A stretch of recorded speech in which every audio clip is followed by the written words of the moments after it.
সুপ্রিয়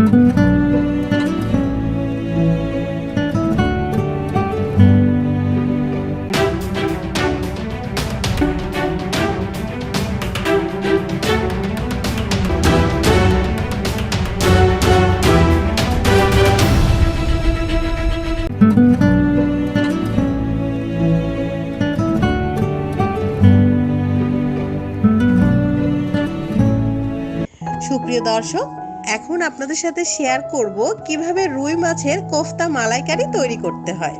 রেসিপির নাম রুই মাছের কোফতা মালাইকারি।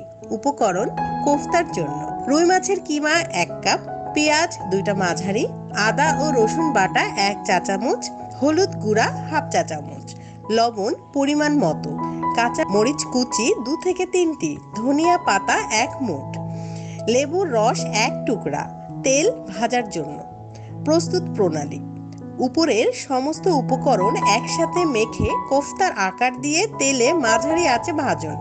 গ্রেভির জন্য: তেল 3 টেবিল চামচ, পেঁয়াজ 1টি, পেঁয়াজ বেরেস্তা 1/4 কাপ, আদা ও রসুন বাটা 1 টেবিল চা চামচ, হলুদ গুঁড়া 1 চা চামচ, মরিচ গুঁড়া 1 চা চামচ, লবণ পরিমাণ মতো, জিরার গুঁড়া 1/2 চা চামচ, গরম মশলা গুঁড়া 1/4 চা চামচ, গোটা গরম মশলা সামান্য পরিমাণ, টমেটো কুচি অথবা টমেটো সস দিতে পারেন 1 টেবিল চা চামচ, নারিকেলের দুধ 1 কাপ, কাঁচা মরিচ কয়েকটি।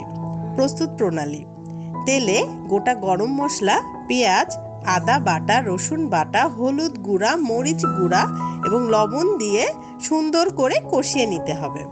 পানি দিয়ে কষিয়ে জিরার গুঁড়া দিতে হবে, নারিকেলের দুধ দিতে হবে এবং বলক হলে ভাজা কোফতাগুলি দিব। গরম মশলা গুঁড়া, ভাজা পেঁয়াজ ও গোটা কাঁচামরিচ দিয়ে কিছু সময় দমে রেখে গরম গরম পরিবেশন করুন।